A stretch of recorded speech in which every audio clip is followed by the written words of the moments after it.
সম্মানিত সভাপতি, আজকের এই অনুষ্ঠানের সম্মানিত উদ্বোধক, আজকের এই অনুষ্ঠানের প্রধান অতিথি,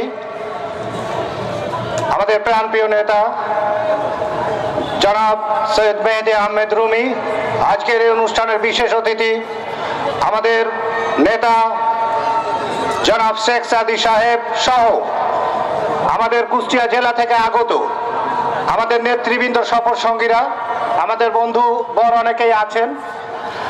আজ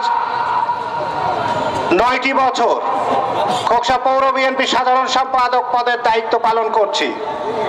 আলহামদুলিল্লাহ, যে ব্যর্থতা আমি এই 9 বছরে হয়েছে তার দায়ভার সব আমার। আর যদি কোনো সফলতা থেকে থাকে, এই সফলতা হচ্ছে আমি জনগণের জন্য উৎসর্গ করলাম।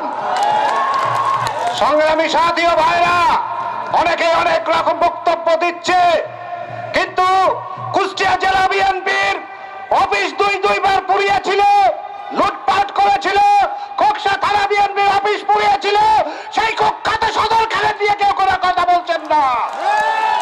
ভয় করে ভাসুরের নাম বাদে আমার বাবার মৃত্যুর কারণে সদর খা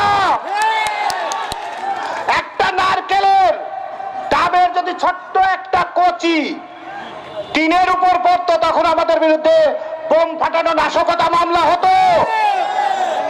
আর এখন থানা পুরানো মামলায় একদিনে জামিন।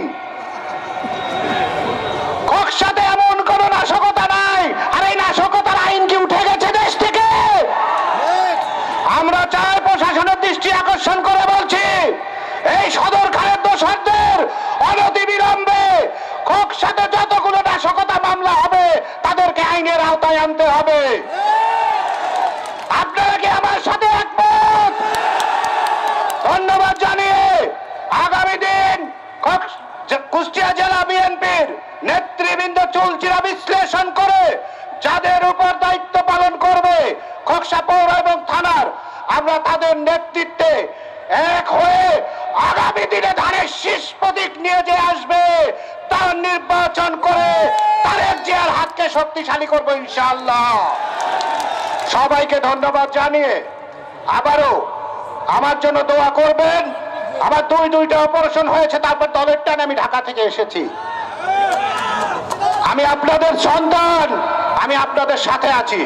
সবাইকে আবারও শুভেচ্ছা জানাচ্ছি।